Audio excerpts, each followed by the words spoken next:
Let's discuss replacing the oil pressure sending unit on a GM. Today we're working on a 6.2 liter, but the process is going to be very similar if you're working on a 6 liter or a 5.3 liter. Now the customer concern with this vehicle is that the oil pressure gauge reads 0. Now they've been driving it this way for a couple months, so we're pretty sure that the engine obviously has somewhat of an oil pressure or we would have had severe internal damage already. So we're going to access the sending unit for testing purposes, and we're also going to install a new one if we determine that's what the problem is. So in order to access this, we're going to have to remove the beauty cover here, and we're going to end up removing the entire intake manifold to gain access to this. The sensor is actually located on the back of the engine here. So some instances you might have very small hands, you can sneak it out, but we're going to go through the process of removing the intake in order to gain access to it here. Now we've got the breather assembly removed here, and I've taken the beauty cover off. We can kind of see a little bit of what we need to get down to here. So I'm going to use a 90-degree pick to help me disconnect a couple of these electrical connectors here. See, we've got a map sensor on the top here. We've got some of the engine wiring harness here. And so I'm just going to release some of these clips and start working my way around the intake here. Disconnect the electrical throttle body connectors, get the wiring harness out of the way. Then the next step will be to let the fuel system sit for a couple minutes, make sure that there's no pressure. I'm going to disconnect the line here, remove the safety, and then use a line release tool to release that. I'm going to unbolt the fuel rail and pull the fuel rail off. And then I'm going to be able to access the individual bolts which hold down the intake manifold here.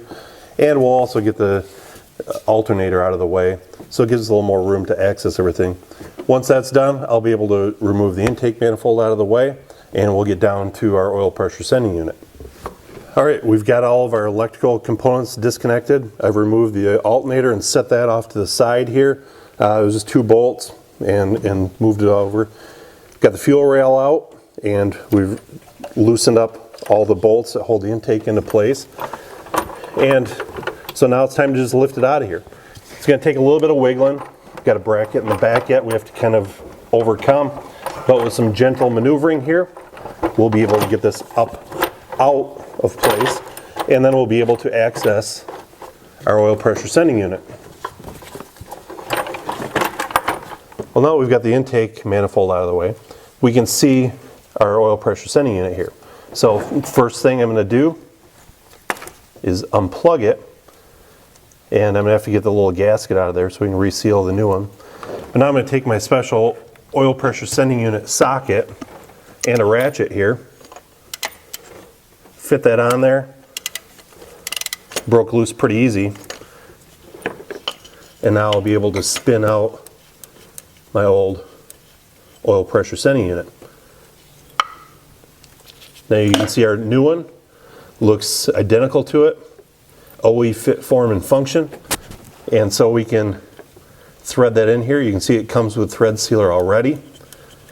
And it's got a sealing washer on it. So we'll run that down by hand.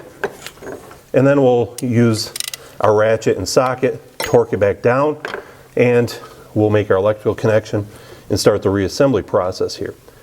Now if this vehicle had active fuel management, a system which disables and enables lifters to kill a couple cylinders all in the name of fuel economy, those systems also have a screen under here which have a common problem with plugging up. So if you have a no oil pressure reported on the gauge unit with one of those, it's not a bad idea to disassemble this further and take a look and make sure that the screen is unrestricted.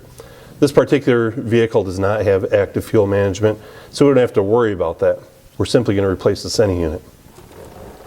While we've got the intake manifold off, it's a good idea to go ahead and install some new intake manifold gaskets. So we've gone ahead and cleaned up the intake surface here, we've cleaned up the cylinder heads, and so we're going to install some new gaskets.